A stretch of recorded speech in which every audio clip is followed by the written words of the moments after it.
There Will Come Soft Rains by Ray Bradbury.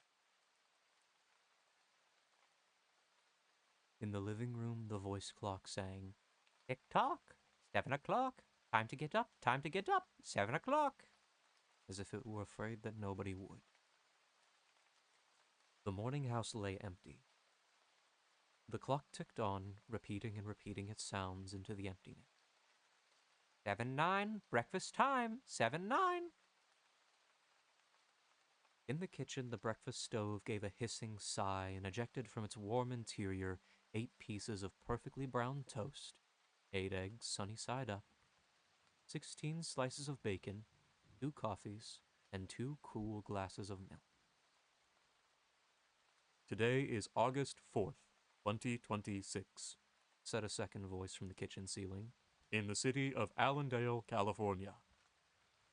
It repeated the date 3 times for memory's sake. "Today is Mr. Featherstone's birthday. Today is the anniversary of Toleda's marriage.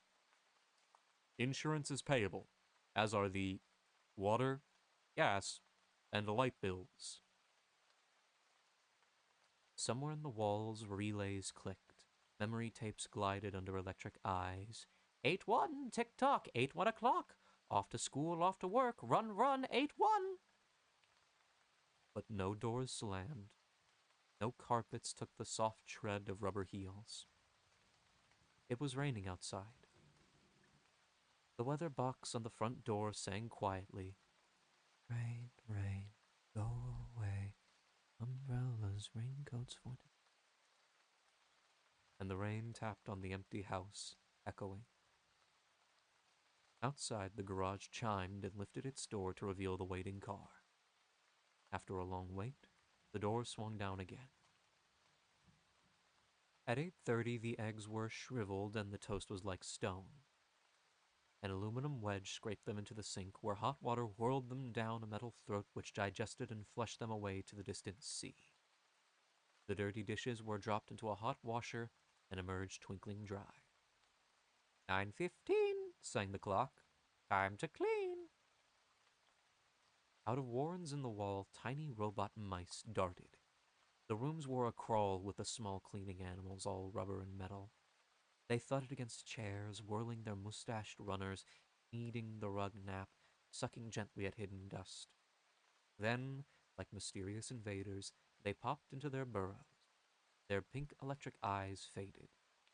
The house was clean. 10 o'clock. The sun came out from behind the rain. The house stood alone in a city of rubble and ashes. This was the one house left standing. At night, the ruined city gave off a radioactive glow which could be seen for miles. 10:15.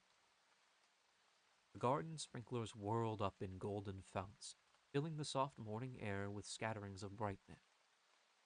The water pelted window panes, running down the charred west side where the house had been burned evenly free of its white paint. The entire west face of the house was black, save for 5 places.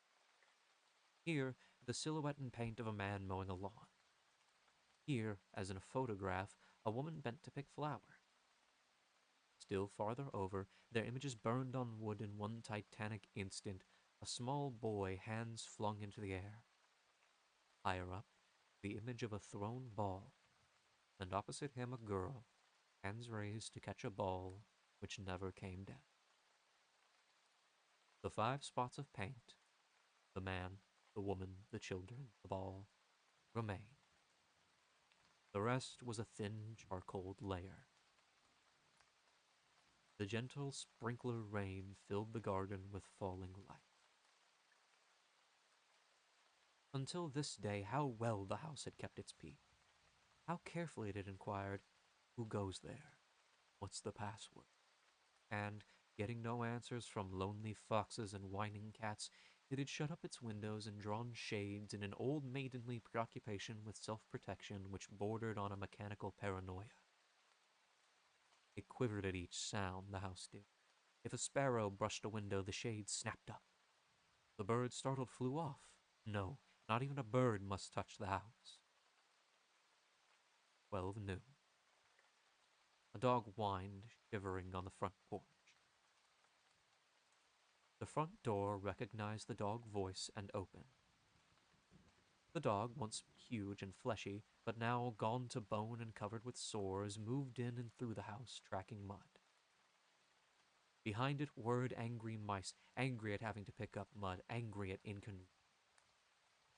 For not a leaf fragment blew under the door, but what the wall panels flipped open and the copper scrap rats flashed swiftly out. The offending dust, hair, or paper, seized in miniature steel jaws, was raced back to the burrows. There, down tubes which fed into the cellar, it was dropped into the sighing vent of an incinerator which sat like evil ball in a dark corner. The dog ran upstairs, hysterically yelping to each door, at last realizing, as the house reeled, that only silence was. It sniffed the air and scratched the kitchen door. Behind the door, the stove was making pancakes, which filled the house with a rich baked odor and the scent of maple syrup. The dog frothed at the mouth, lying at the door, sniffing, its eyes turned to fire. It ran wildly in circles, biting at its tail, spun in a frenzy, and died. It lay in the parlor for an hour. 2 o'clock, sang a voice. Delicately sensing decay at last, the regiments of mice hummed out as softly as blown gray leaves in an electrical wind. 2:15. The dog was gone. In the cellar, the incinerator glowed suddenly and a whirl of sparks leapt up the chimney. 2:35. Bridge tables sprouted from patio walls. Playing cards fluttered onto pads in a shower of pips.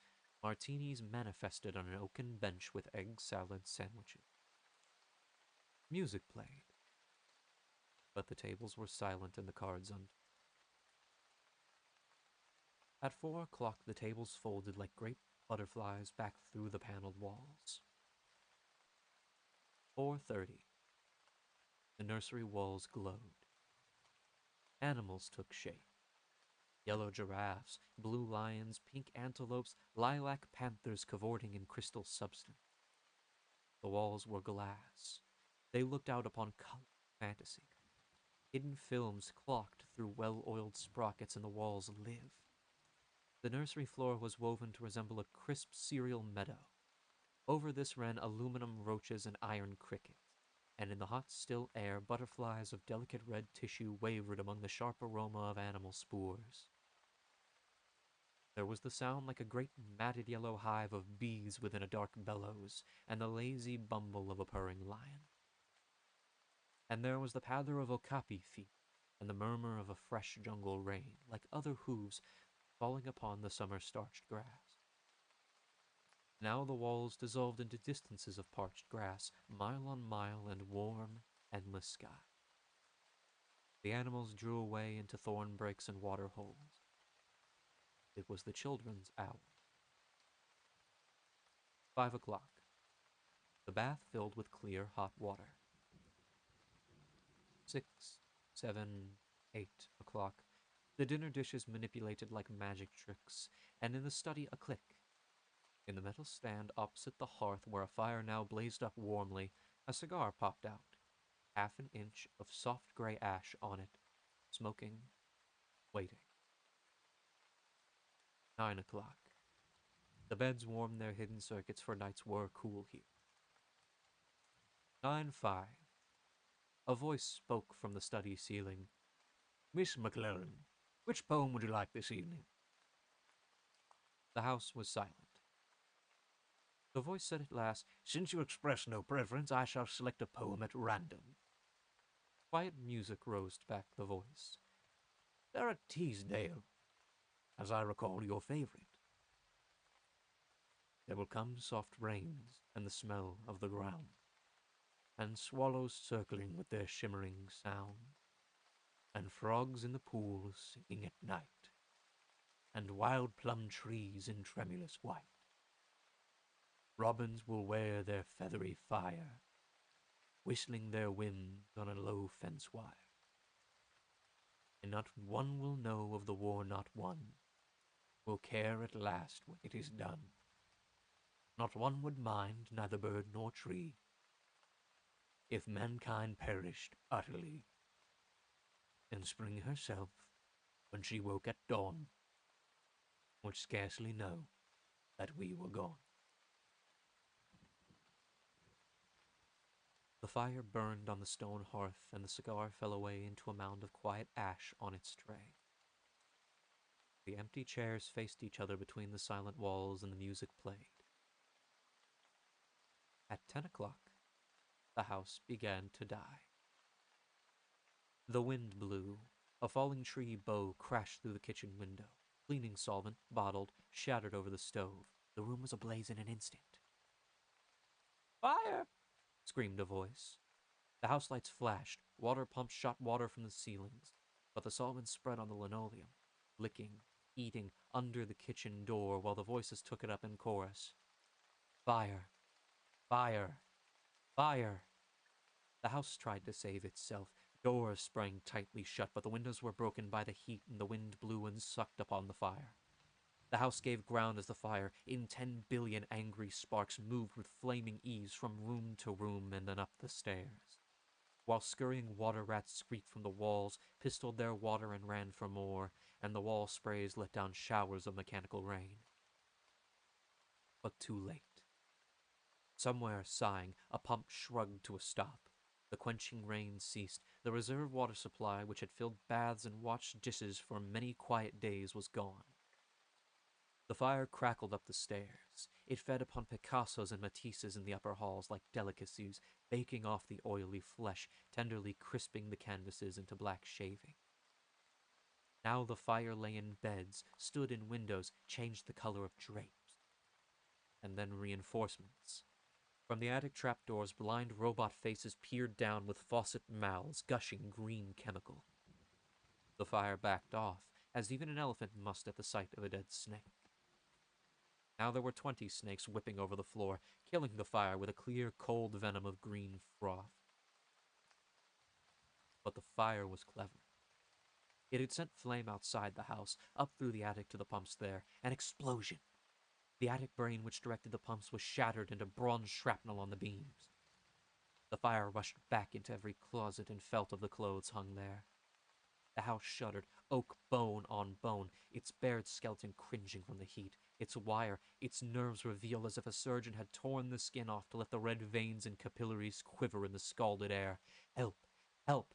Fire! Run! Run!" Heat snapped mirrors like the first brittle winter ice, and the voices wailed, "Fire! Fire! Run! Run!" like a tragic nursery rhyme, a dozen voices, high, low, like children dying in a forest, alone. Alone.